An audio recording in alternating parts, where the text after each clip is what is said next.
January 14, 1911, President John F. Kennedy's attributes included his intelligence and his association with the great minds of his era.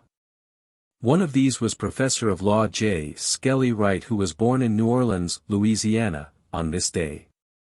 As a district judge during the 1950s, Wright forced the desegregation of public schools in New Orleans, as well as the city's public transportation system. He also ordered desegregation of Louisiana State University's law school.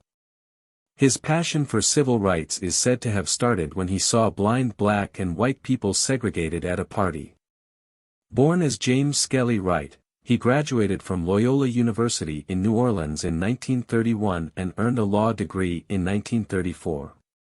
He became an assistant U.S. attorney in New Orleans in 1937. In 1948, President Truman named him U.S. Attorney in New Orleans and a year later appointed him to the federal district court. Wright's 13 years at the district court were controversial. Most notably, in 1956 he granted a request by the National Association for the Advancement of Colored People, NAACP, to desegregate the New Orleans public schools. His decision was met with resistance by virtually every public official in Louisiana.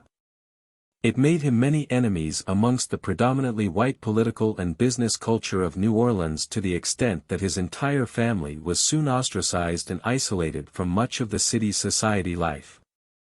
But Wright was a man of principle and was to declare later, "I want to do what's right.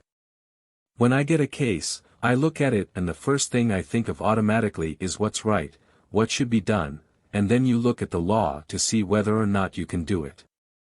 I am less patient than other judges with law that won't permit what I conceive to be fair."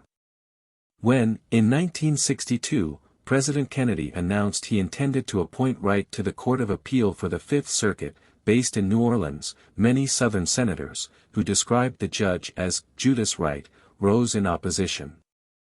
Feelings were so strong that Kennedy instead appointed Wright to the Court of Appeal for the District of Columbia Circuit. According to Encyclopedia.com, by the time of his appointment in 1962, Wright had issued 41 rulings and had injunctions in force against the Louisiana governor, the Attorney General, the Superintendent of Education, the State Police, the National Guard, all district attorneys, all sheriffs, all mayors, all police chiefs, and the state legislature. In 1980, William J. Brennan, a U.S. Supreme Court judge, wrote, "J. Skelly Wright was a remarkable man. The brilliant achievements he crowded one upon another in almost 40 years on the federal bench richly earned him his national reputation as one of the outstanding jurists in the nation's history. His lasting impact in shaping the development of the law of civil rights and liberties has vastly enriched us all, even though some of his most notable decisions were greeted with harsh and bitter invective." Brennan also described Wright as a quiet, modest man, more embarrassed than happy with praise. This was demonstrated when the time came for the judge's hanging, a term used affectionately for the presentation of a judge's portrait to the full court on which he has served. Typically, a judge's remarks on such occasions can be lengthy. But Judge Wright said simply, "First, I can express my appreciation for all the kind words and the kind thoughts. These are my friends speaking for me, and I appreciate their doing so.